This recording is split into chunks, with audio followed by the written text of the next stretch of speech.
네, 중학교 졸업학력 검정고시 총정리의 어떻게 보면 첫 번째 파트, 그쵸? 마지막 시간이라고 보시면 되는데, 요번 같은 경우는 도덕적 탐구하면서 그 다음에 정리 문제까지 알아보는 시간을 볼게요.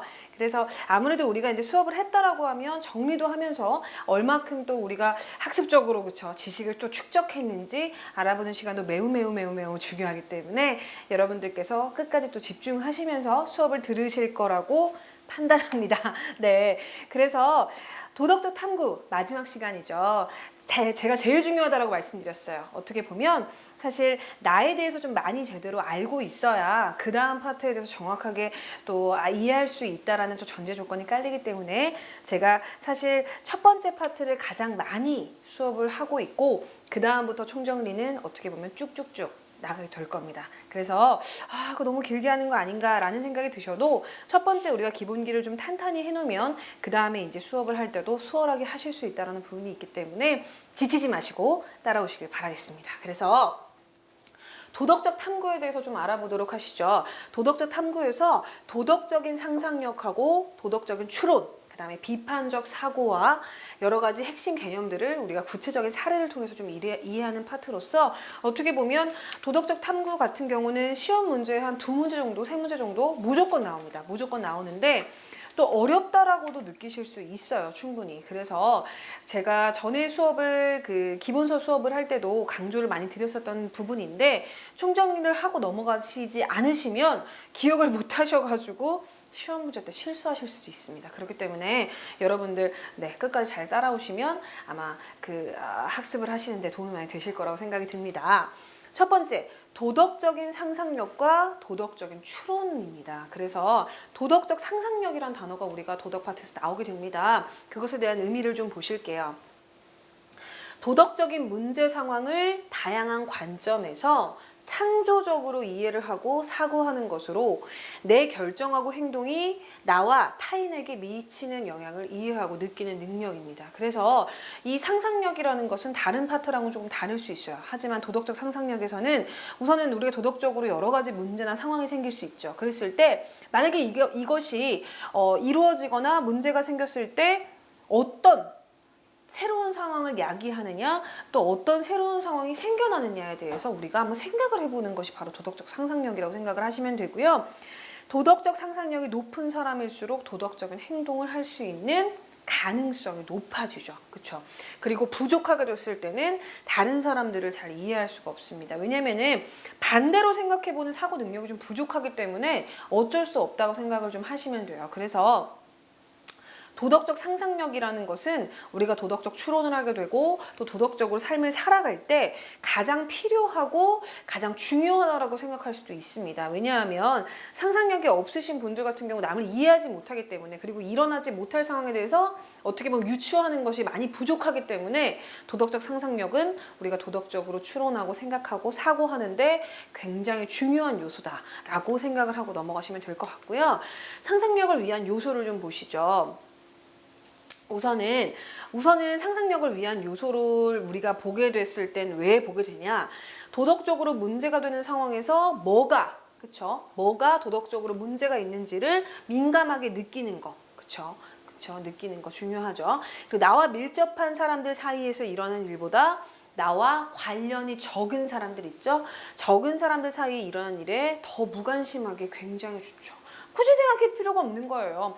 나랑 지금 밀접한 사람들 상황 생각하기에도 어떻게 보면 시간이 부족한데 혹은 어떻게 보면 내 생각하기에도 부족한데 지금 나랑 관련이 없는 사람들에 대해서 생각을 왜 하겠습니까? 그쵸? 그런 부분들을 봤을 때 만약에 내가 이제 관련이 적다라고 한다면 도덕적 상상력이 아무래도 좀 더 떨어질 수도 있다라는 부분을 지금 시사하고 있는 부분이고요.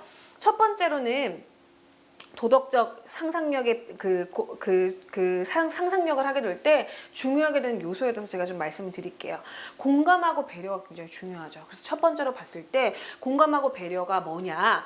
상대방의 입장에서 상대방의 감정이라든가 생각을 함께 느끼고 이해하는 것들을 우린 공감이나 배려라고 하는데 요거를 못하는 사람들은 도덕적으로 좀 추론하거나 생각하기가 부족하죠. 하기가 힘듭니다. 우선은 내가 그 상대방이 어떤 행동을 했는데 내가 공감과 배려의 마음이 없다. 그러면은 이제 아무래도 그쵸? 뭐 사이보그도 아니고 내 생각만 계속 얘기해. 물론 사람들은 자기 생각이 되게 중요해요. 중요하지만 내 생각만 계속 얘기하면 뭐 배려라든가 공감 못하는 겁니다. 그쵸? 그리고 추론도 불가능하다라고 보시면 되고요. 그리고 역할은 도덕적 상상력을 구체적으로 발휘하게 해주고요. 타인을 향한 감정이입을 통해서 내 중심적인 관점에서 좀 벗어날 수밖에 없겠죠. 왜냐하면 다른 사람을 좀 생각을 해주니까. 생각을 해주기 때문에 자기중심적인 관점에서 벗어나서 심리적이나 뭐 유대감을 좀 형성하게 되고 이기심을 억제한다는 부분이 있는데, 공감하고 배려가 없는 사람들은 우선은 남을 생각하기 굉장히 어렵죠. 그리고 본인이 남을 생각을 많이 한다라고 생각을 하셔도, 내가 만약에 내 생각만이 지금 보통 살면서 대부분 옳았다라고 하시면 공감과 배려의 그런 마음가짐이 조금 남들보다 덜할 수 있다. 네, 그런 부분을 생각을 해놓으시면 정말 좋을 것 같아요. 무슨 얘기인지 아시겠죠? 도덕적 상상력을 키우는 방법이 있습니다. 내가 만약에 지금까지 좀 부족하게 살았다라고 하신다면 앞으로는 조금 변화하시면 정말 좋겠죠. 변화할 수 있는 방법을 제가 말씀을 드릴게요. 도덕적 상상력을 키우는 방법은 타인과의 대화, 그렇죠? 혼자 사는 사람은 그렇게 도덕적 상상력이 높을 턱도 없지만 높을 이유도 없고 높을 수도 없어요. 왜냐? 다른 사람과 교류가 적기 때문에. 그렇죠? 타인과의 대화, 그다음에 다양한 삶의 직접적인 체험도 되게 중요하죠. 체험, 그다음에 끊임없는 내 반성하고 실천. 그렇죠? 끊임없는 반성하고 실천이 없다라고 하면 도덕적 상상력이 조금 부족할 수밖에 없다. 그리고 문학 및 예술 작품을 통한 간접 체험 등, 사람들이 괜히 예술 활동을 하는 것이 아닙니다. 그렇죠? 괜히 예술 활동을 하는 것이 아니에요. 간접 체험을 통해서 그래도 도덕적 상상력, 그다음에 상대방이 어떻게 생각하는지, 사고하는지 알아볼 수 있는 토대가 된다라는 부분에서 도덕적 상상력이 중요하고요. 그다음에 글쓰기와 그다음에 역할 연기를 통해서 간접적으로 하는 여러 가지 경험들이 도덕적 상상력을 키우는데 굉장히 도움이 많이 된다라는 부분. 그다음에 역지사지, 제일 중요하죠. 역지사지. 도덕적 상상력에는 역지사지의 관점이 없다라고 한다면 굉장히 힘듭니다. 그래서 도덕적 상상력을 가져가실 때는 남이 어떻게 생각하는지, 혹은 내가 그렇게 행동했을 때 남은 어떻게 될 건지, 아니면 내가 그 상황에 닥쳤을 때 어떻게 될 것인지에 대해서 그런 역지사지의 자세가 정말 필요하다라는 부분에 대해서 말씀을 드릴게요. 그래서 도덕적 추론, 이거 추론 좀 힘들어 하시는 분들이 좀 있으시죠. 그래서 어쨌든 간단하게 좀 가져와 봤는데, 도덕적 추론은요, 도덕 판단의 과정을 얘기를 해요. 과정을 얘기를 해서 3단 논법, 우리 많이 들어보셨죠. 구조는 아주 간단합니다. 대전제, 소전제, 결론으로 나누게 되는데, 대전제는 이러죠. 모든 사람은 죽는다. 그쵸? 세상에 늙지 않고 죽지 않는 사람은 없어요. 저도 늙었겠죠? 과거의 어느 시점보다는. 그리고 어제보다는 오늘이 늙었을 거고요. 내일보다는 오늘이 젊을 겁니다. 네, 굉장히 슬픈 얘기긴 하지만 사실이니까 제가 한번 말씀을 좀 드려봤는데, 우선은 대전제는요, 모든 사람은 죽는다는 겁니다. 누구도 피해갈 수 없어요. 그리고 소전제, 소크라테스는 사람이죠. 그리고 현재 없어요. 왜냐? 사람은 죽고 하기 때문에 결론은 뭐예요? 소크라테스는 죽는다. 합쳐진 거죠. 그렇죠? 3단 논법의 구조는 굉장히 간단합니다. 간단해요. 어렵지 않아요. 모든 사람은 죽는다라고 했고 소크라테스는 사람이었죠. 그렇기 때문에 소크라테스는 죽었죠. 네, 요것이 바로 3단 논법의 구조라고 생각을 하시면 되고, 제가 똑같은 예로 기본서에서도 분명히 말씀을 드렸었어요. 그리고 이 부분에 대해서는요, 시험에 무조건 나옵니다. 무조건 나오기 때문에 그때 당시에 이해가 조금 안 가셨던 분들이었다라고 한다면 이거 다시 한번 보셔야 되죠. 모든 사람은 죽죠. 그리고 소크라테스는 사람이죠. 사람이 죽죠. 그렇기 때문에 결론은 소크라테스는 죽죠. 그리고 소크라테스 죽었죠. 죽는다는 얘기하니까 좀 너무 슬픈데, 어쨌든 간에 이 3단 논법의 구조는 이렇다라는 말씀을 제가 말씀을 드리는 거예요. 그래서 이 부분에 대해서 꼭 기억을 하셔야 되고요. 도덕적 추론의 의미에 대해서 좀 알아볼게요.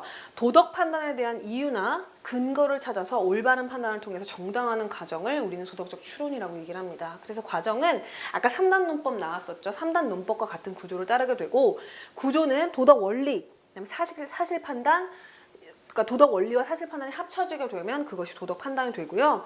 올바른 도덕 판단의 조건은 도덕 원리와 사실 판단의 타당성을 검토하는 과정이 필요하다. 이 부분 기억을 하셔야 되고, 비판적인 사고를 좀 볼게요. 도덕 판단에 대한 비판적 사고인데 이 과정은 처음엔 사실 판단을 하게 돼요. 그래서 정보의 원천을 평가하게 되는데 사실 판단의 근거가 되는 여러 가지 정보를 신뢰할 수 있는지 평가하는 과정이 바로 사실 판단입니다. 그리고 도덕 원리는 도덕 원리의 타당성을 평가하는 검사인데 예를 들면 역할 교환 검사 기억하시죠? 그리고 보편화 결과 검사가 있습니다. 그래서 도덕 원리의 타당성 평가 검사에는 아까 제가 방금 말씀드렸던 역할 교환 검사가 있는데, 역할 교환 검사는 그거죠. 도덕 원리를 상대방의 처지에서 생각해보는 검사이기 때문에 역지사지라고 생각을 하시면 되고, 두 번째 보편화 결과 검사. 누구에게나 보편적이다. 누구나 그렇다라는 부분이 바로 보편성이죠. 도덕 원리를 모든 사람이 채택한다라고 했을 때 일어날 수 있는 결과를 나도 받아들일 수 있는지 보는 검사입니다. 그렇죠? 사람이 그 입장이 안 되면 다 할 수 있을 거라고 얘기하고 막 비판 막 해요. 그런데 중요한 건 뭐냐면 나도 그렇게 됐을 때 나도 그럴 수 있는가에 대해서 생각하는 것이 바로 보편화 결과 검사입니다. 무슨 얘기인지 아시겠죠? 편견하고 오류를 제거를 하셔야 되는데 이거는 어떻게 할 수 있냐? 올바른 도덕 판단을 위한 노력은 편견과 오류는 올바른 결론의 도출을 방해하고 잘못된 판단을 내리게 방해하죠. 그렇기 때문에 우리가 편견과 오류를 제거를 하셔야 되는데, 편견은 뭐냐? 어떤 사람, 그다음에 사물, 그다음에 현상에 대해서 사실적인 근거도 없이 지니게 되는 잘못된 의견입니다. 그래서 제가 무슨 얘기를 하고 싶냐면, 어떤 사람들이 잘 몰라요. 그거 상황을 잘 모르는데 누군가가 비판적으로 사고한다고 해서 아주 막 몰려가고 같이 그렇게 막 하는 경우들이 있습니다. 전혀 몰랐어요. 그렇게 되기 전까지는 몰랐었는데 자꾸 막 이렇게 사실도 잘 모르는 상태에서 막 그냥 무작정 욕을 한다거나 그거 아니다라고 비판하는 경우가 있는데, 이것은 편견인지 정말 사실인지 스스로 볼 수 있는 눈이 좀 필요하다라는 거죠. 그래서 어떤 사물이나 현상에 대해서 사실적인 근거도 없어. 나중에 알고 보니까 정말 사실 무고했어. 그랬는데 잘못되게 내가 생각을 했을 수 있겠죠. 그런 것들이 바로 편견이라고 생각을 하시면 되고요. 오류는 어떤 논거를 제시하게 될 때 저지르게 되는 잘못으로 특히 결론을 이끌어내는 과정이나 전제가 비논리적인 것을 얘기해요. 보니까 아닌 거야. 그래서 왜 오류다 얘기하죠. 그 얘기가 바로 이 얘기라고 생각을 하시면 되고요. 그렇게 되면은 도덕 문제를 해결할 때 우리가 토론이 왜 중요한가도 좀 보셔야 되겠죠. 도덕 문제를 해결할 때 토론이 왜 중요하냐? 도덕적 갈등 문제와 토론에서 도덕적 갈등은 옳고 그름의 판단이 개인이나 집단에 따라서 같을 수가 없습니다. 그래서 문제 해결이 매우 어려운 경우를 얘기를 하게 되는데, 사람이 다 생긴 게 다르죠. 생긴 게 다르고, 그리고 생긴 게 다르기 때문에 판단이 다를 수밖에 없습니다. 무슨 얘기인지 아시겠어요? 그래서 옳고 그름의 판단이 개인이나 집단에 따라서 같을 수 없기 때문에 문제 해결이 매우 어려운 것이 바로 도덕적 갈등이라고 얘기를 하시면 됩니다. 그래서 갈등이란 단어로서 우리는 충분히 유추할 수 있죠. 생각이 다른 겁니다. 무슨 얘기인지 아시겠고요. 토론의 의미를 좀 보시면 도덕적 문제에 대해서 다른 의견을 가진 사람들이 내 주장을 좀 설득력 있게 얘기하는 과정들, 그쵸? 해결 방법을 찾는 것이 바로 토론이라고 생각하시면 돼요. 그냥 하진 않아요. 생각이 다른 사람들끼리 모여가지고 좀 생각을 서로 교환하고 왜 그런지에 대해서 얘기를 하다가 결과적으로 결론을 얻는 것이 토론의 과정이고, 도덕 문제에 대해서 여러 사람이 함께 다양한 방안을 제시하고 검토해서 도덕 판단을 내리는 것을 우리는 토론이라고 얘기를 합니다. 그래서 특징은 뭐냐면은 다양한 시각을 확인할 수 있어요. 내 주장이 맞죠? 끝까지 주장하겠죠? 그렇지만 다른 사람들은 어떤 생각을 하는지, 어떤 시각을 가졌는지에 대해서 확인할 수 있습니다. 그래서 그 당시에야 인정 못할 수 있어도 시간이 흐르고 나서, 그렇죠? 시간이 흐르고 나서 이 사람은 이런 시각을 가졌었구나, 이런 생각을 했었구나라는 그 시각을 확인할 수 있다는 것이 토론이고요. 두 번째, 바람직한 공동의 합의점도 찾을 수 있습니다. 내가 생각이 좀 달랐어요. 근데 듣다 보니까 그 사람 말이 맞아요. 그렇게 됐을 때 내 의견도 좀 어느 정도 주장을 하면서 공동의 합의점을 찾을 수 있는 부분이 바로 토론의 과정을 통해서 할 수 있는 부분. 그 다음에 결정을 자발적으로 받아들이고 또 지지할 수 있다라는 특징이 있습니다. 그래서 마지막으로 토론에 임하는 바람직한 자세를 좀 보시면 토론 참가자들의 기본적인 예절이 있죠. 그냥 무작정 얘기를 하는 것이 아니죠. 무작정 얘기를 하는 것이 아니에요. 무작정 얘기를 하는 것이 아니고 좀 여러 가지 바람직한 자세들도 좀 보셔야 되는데 예의를 물론 지켜야 됩니다. 그래서 토론자는요. 상대방의 인격을 존중하고 이성적인 발언을 해야 되죠. 막 내 말이 맞아요. 너 말 틀렸어요. 그래서 막 비난하고 비판을 하면서 할 수 있는 노릇은 아니다. 이런 부분을 기억을 하셔야 돼서 토론자는 상대방의 인격을 존중하고 이성적인 발언을 해야 되고요. 사회자. 중요해요. 중립적인 자세로 토론자를 공정하게 대해야 되죠. 그래서 지금 현재 JTBC의 그 보도국의 사장이신 손석희 교수 같은 경우가 우리가 백분 토론이라든가 여러 가지 것을 통해서 사회자로서의 모습을 많이 봤었고 굉장히 냉철한 모습 봤었죠. 막 너무 한쪽에 심하게 뭐 발언을 한다거나 뭐 지나치게 얘기가 됐을 경우에 끊어주기도 하고요. 중간에서 본인의 생각은 이제 얘기하지 않은 채 어쨌든 간에 중간에 이렇게 원활한 토론을 뭐 진행하거나 이런 것도 보신 적이 있으실 겁니다. 그래서 어떻게 보면 토론의 여러 가지 프로그램들 내용하고 관련 없이 좀 보시는 경험도 중요한 것이 각자의 위치가 있죠. 각자의 위치에 대해서 보는 것도 굉장히 재밌습니다. 그래서 그런 부분들도 보시면 좋을 것 같고요. 여기서의 포인트는 중립적. 기억을 하셔야 되고 세 번째, 판정자 또는 청중. 옆에 막 패널들 앉아있죠. 그 사람들은 뭐 해야 되냐? 객관적인 자세로 경청을 해야 됩니다. 자신의 생각도 중요하지만 저 사람들이 왜 저렇게 얘기를 하고 있냐에 대해서도 우리가 그 판정자라든가 청중의 입장에서 봐야 될 가치가 있다라는 부분을 말씀드립니다. 그래서 우리가 정리를 좀 해야 되겠죠. 우리가 아무래도 도덕적 주체로서의 나를 숨가쁘게 달려왔는데 문제를 보지 않고는 내가 얼마큼 그렇죠 알고 어떻게 할 수 있는지에 대해서 좀 판단하기 어려울 수 있어요. 그렇기 때문에 우리가 제대로 공부를 했는지 제대로 정리를 했는지에 대해서 좀 살펴볼 수 있는 시간을 보내도록 하겠습니다. 그래서 첫 번째, 양심을 지키기 위한 노력으로 옳지 않은 것은 제가 그 수업 시간에 계속 강조드리죠. 우리가 실수를 해서 대부분의 문제를 틀려요. 우리는 대부분 도덕적이죠. 그리고 우리가 잘 살고 있어요. 그런데 굳이 열심히 배웠는데 실수를 해가지고 문제를 틀린다라고 하면 그것만큼 안타까운 게 없다라는 말씀을 제가 드리고 싶어요. 그래서 지금 양심을 지키기 위한 노력으로 옳지 않은 것을 고르라고 했기 때문에 옳은 것을 고르셔가지고 틀리시면 절대 안 된다는 말씀을 드려요. 첫 번째, 양심을 따르려는 노력을 습관화해야 된다. 옳은 거죠. 그렇기 때문에 답이 아니죠. 두 번째, 자신의 행동을 늘 반성할 수 있어야 된다. 노력이죠. 그렇기 때문에 답이 아니죠. 세 번째, 자신만의 욕구를 충족시키는 과정에서 양심을 성장시켜야 된다. 그쵸? 요게 정답이죠. 내 욕구를 충족시키는 과정에서 양심을 성장시켜야 된다. 나만의 욕구를. 다른 사람의 욕구도 아니고 나만의 욕구를 충족시키기 위해서 양심을 성장시켜야 된다. 이런 건 아니죠. 왜냐하면 내 행위에 대해서 옳고 그름, 그 다음에 선과 악의 판단을 내리는 것을 양심이라고 하는 거죠. 욕구를 충족시키기 위해서 사는 것이 양심이다라고 말하기에는 정답이 아니란 얘기입니다. 그래서 정답 우선 3번이고 양심이 무뎌지지 않고 강해질 수 있도록 지속적으로 노력해야 된다. 이건 당연히 해야 되는 문제죠. 그렇기 때문에 첫 번째 문제인 양심을 지키기 위해서 노력으로 옳지 않은 것은 정답이 자신만의 욕구를 충족시키는 과정에서 양심을 성장시켜야 한다라고 하는 3번이 정답임을 확인하실 수 있겠죠. 그래서 양심, 제 양심이라는 거 뭐라 그랬어요? 법적인 제재가 전혀 없다. 마음속의 재판관이다. 이런 부분 기억하실 겁니다. 그렇기 때문에 내 욕구만을 충족시키는 과정에서 양심을 성장시킬 수는 없겠죠. 그래서 정답은 3번이고요.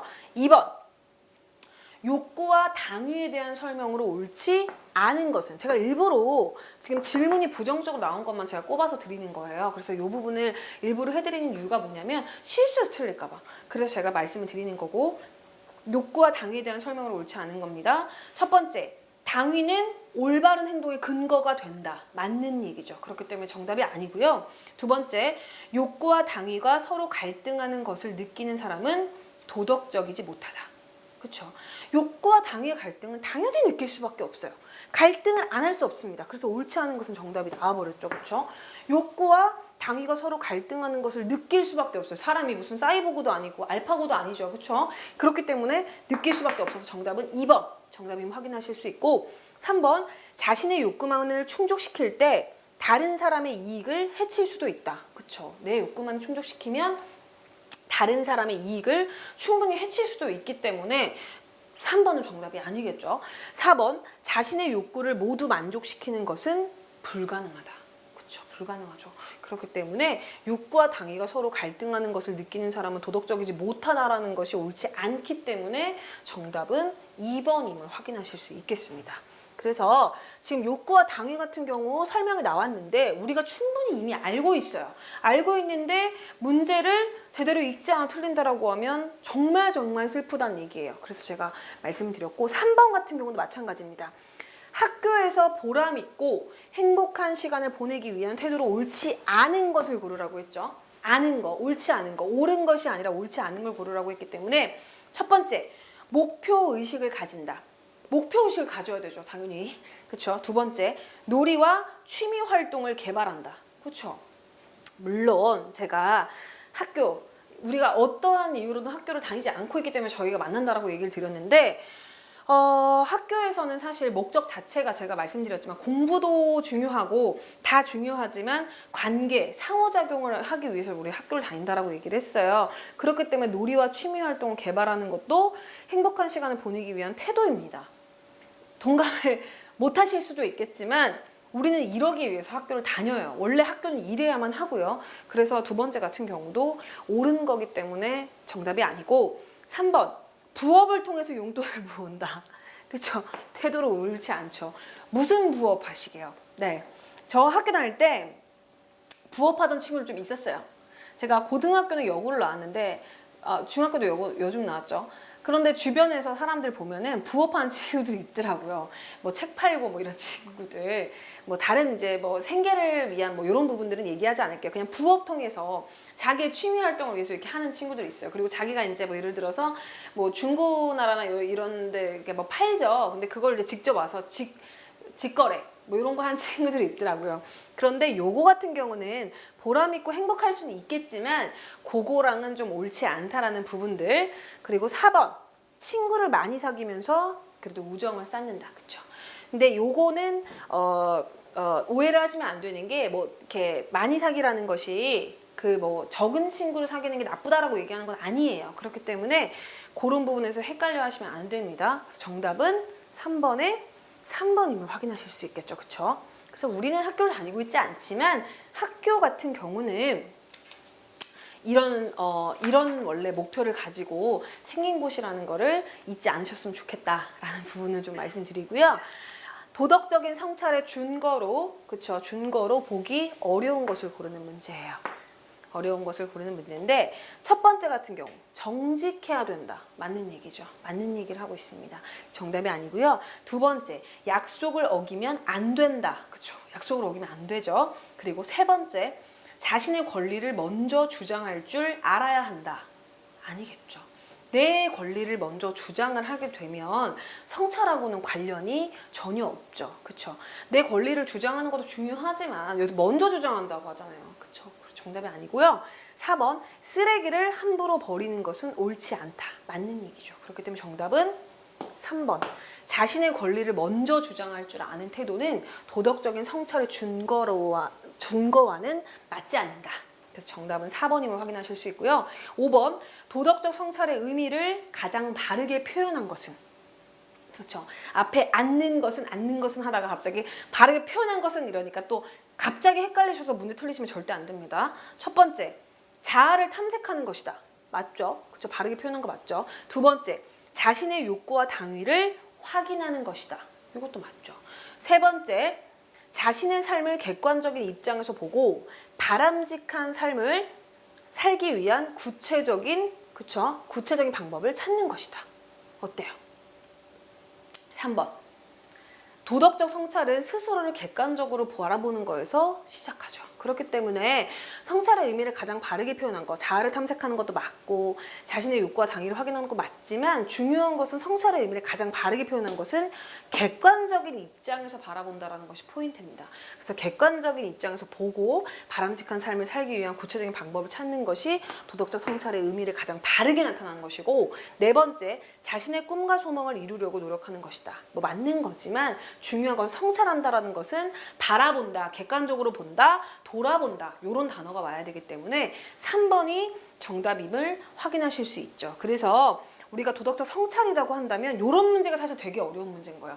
성찰이라고 한다면 반성, 그쵸? 객관, 이런 단어가 나온 것을 확인하시고 정답으로 고르셔야지 좋아 보인다 그래가지고 무조건적으로 답을 고르시게 되면 틀리실 수 있다는 부분도 확인을 하셔야 됩니다. 그래서 5번의 정답은 3번임을 확인하실 수 있고요. 6번, 도덕적인 행동을, 그쵸? 도덕적인 행동을 하기 위한 조건이 아닌 것을 고르는 문제고요. 첫 번째, 비도덕적인 행위를 직접 경험해 본다. 절대 아니죠.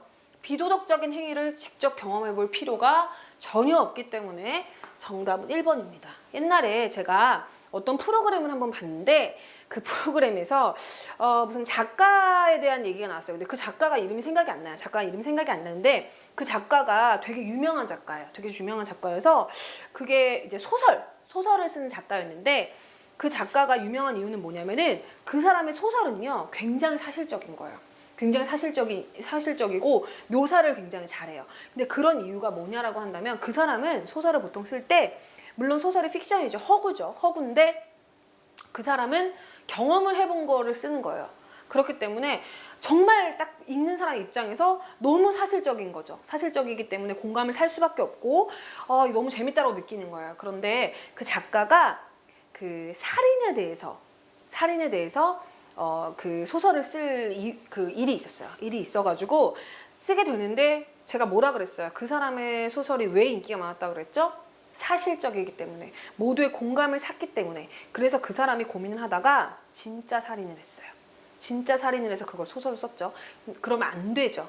그렇기 때문에 그 사람 같은 경우가 본인이 먼저 해보고 나서 그걸 썼기 때문에 모두의 공감을 얻긴 했지만 자신의 직업 때문에 도덕적이지 않은 행동을 한 거죠. 문제가 되는 행동을 한 거죠. 도덕, 양심, 법에 모두 문제가 생기는 행동을 했기 때문에 결과적으로는 이제 감옥에 갔다. 이런 얘기인데 어쨌든 간 도덕적 행동을 하기 위한 조건이 아닌 것은 하니까 그 사람이 생각이 났는데 그 작가 이름이 생각이 안 나네요.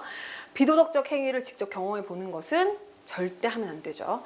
두 번째, 도덕적인 실천 의지가 있어야 되죠. 그렇죠? 도덕적인 행동을 하려면. 그리고 세 번째, 도덕규범에 관한 지식을 가지고 있어야 되죠. 도덕적인 행동을 하기 위해서는. 그리고 도덕적인 사고 능력이 있어야 되기 때문에 나머지 것들은 맞아요. 그런데 조건이 아닌 것을 고르라고 했기 때문에 6번의 정답은 1번임을 확인하실 수 있겠고요. 7번, 주체적인 삶에 대한 설명으로 옳지 않은 것을 고르는 거죠. 첫 번째, 자신이 하고 싶은 대로 하는 것이다. 그쵸? 자신이 하고 싶은 대로 하는 것이 주체적인 삶은 아니죠. 자신이 하고 싶은 대로 하는 거긴 하지만 주체적인 삶은 그 의지를 갖는 거지 하고 싶은 대로만 하는 것을 주체적인 삶이라고 하지 않아요. 이건 잘못된 삶이죠. 그래서 정답은 벌써부터 1번임을 확인하실 수 있고요. 2번, 자신의 의지로 삶을 이끌어가는 것이다. 그렇죠. 자신의 의지로 삶을 이끌어가는 것이 주체적인 삶이 맞고, 세 번째, 자신의 결정에 대해서 책임을 다하는 것이다. 역시 주체적인 삶이 맞고요. 삶의 목표를 스스로의 의지에 따라서 설정하는 것이다. 주체적인 삶이 맞기 때문에 지금 여기서 하고 싶은 대로 한다라는 부분은요. 주체적인 삶하고 거리가 멀어요. 그래서 정답은 1번임을 확인하실 수 있겠죠. 주체적인 삶은 자신이 하고 싶은 의지, 예를 들어 자신의 의지, 자신만의 것을 갖는 것이 주체적인 삶이지 내가 하고 싶은 대로 한다고 해서 그것이 주체적인 삶이라고 말하기에는 어렵다. 이 부분 꼭 기억을 하셔야 되고요. 8번, 일의 윤리를 지키기 위해서 필요한 자세로 옳지 않은 것을. 우리가 일에 대해서 많이 알아봤었죠. 그래서 옳지 않은 것을 좀 보셔야 되는데 1번, 올바른 일을 선택해야 된다. 맞는 얘기죠. 2번 올바른 과정으로 일을 수행해야 된다. 이것도 역시 맞는 얘기입니다. 그리고 3번 요령을 피우면서 적당히 일을 해야 된다. 그렇죠? 요령을 피우면서 적당히 일을 해야 된다는 것은 좀 일의 윤리에 맞지 않기 때문에 정답은 3번임을 확인하실 수 있고요. 4번 개인의 이익과 사회 공동체의 이익을 조화시켜야 된다. 요거는 일의 윤리를 맞추기 위해서 맞는 얘기죠. 그렇기 때문에 8번의 정답은 3번임을 확인하실 수 있겠죠. 이건 쉬웠죠. 그러니까 제가 쉬운 거 문제 풀 때는 뭐라고 말씀드렸었어요. 쉬운 문제를 풀 때는 항상 실수할 수 있는 여지가 있기 때문에 충분히 보셔야 되고 고려를 하셔야 된다. 이런 부분 말씀드렸고요. 9번 삶의 목표를 설정할 때 고려해야 될 사항으로 옳지 않은 것을 고르는 문제입니다. 그렇죠? 옳지 않은 거. 9번 1번은 뭐냐면은 실현 가능한 목표를 세워야 된다. 그렇죠? 사람이 목표를 높게 세우는 것도 중요하죠. 그런데 실현이 가능하지 않은 목표를 세우면 우선은 실현을 못하기 때문에 문제가 생길 수 있습니다. 그래서 옳지 않고요. 옳지 않은 것을 고르라고 했기 때문에 실현 가능한 목표를 세우는 것은 맞고요. 2번 바람직한 가치관을 추구해야 되는 것도 맞고 3번 가급적 타인의 의견에 따라야 된다. 절대 아니죠. 제가 뭐라 그랬어요? 타인의 의견은 그냥 참고만 하는 거예요. 의견 따르는 것이 아니고요. 4번 인생의 목표를 자주적으로 설정해야 된다. 이건 역시 맞는 거기 때문에 9번의 정답은 3번임을 확인하실 수 있겠죠. 10번 마지막 문제네요. 직업과 공부의 관계로 옳은 것을 고르는 문제입니다. 첫 번째, 대학 교육은 유능한 기술자를 가르치기에 적절하지 않다. 꼭 그렇지 않아요. 그렇지 않아요. 그렇기 때문에 정답 아니고요. 두 번째, 자신이 원하는 일을 할 수 있는 능력을 기르는 과정이 공부다. 그렇죠. 제가 항상 말하죠. 자신이 원하는 일을 할 수 있는 능력을 기르는 과정이 공부입니다. 내가 타고날 수도 있어요. 그런데 타고나지 못했을 때 내가 원하는 일을 할 수 있도록 좀 지식적으로 쌓고 이렇게 하는 과정이 공부라고 생각을 하시면 되고요. 3번, 반드시 고등교육을 받아야 자신이 원하는 직업을 가질 수 있다. 그건 아니에요. 그건 아닙니다. 고등교육이 필요한 직업이 있고 그렇지 않은 직업이 있습니다. 그래서 반드시 고등교육을 받아야 내가 원하는 직업을 가질 수 있다는 것은 문제가 있습니다. 그래서 정답이 아니고요. 4번 다양한 학문 분야를 공부해야 전문 직업을 가질 수 있다. 그건 아니죠. 전문 분야 어느 정도 기본적으로 이렇게 깔아서 공부를 한 다음에 그 다음에 내가 이제 일하려고 하는 분야에 대해서 세부적으로 들어가면 전문 분야에 대한 직업을 가질 수도 있고 혹은 내가 다양한 학문 분야를 배우지 않았어도 그쵸? 내가 한 길만 파서 쭉 해서 전문 직업을 가질 수도 있기 때문에 그 부분은 맞는 것이 아니죠. 그래서 정답은 10번의 2번임을 확인하실 수 있겠습니다.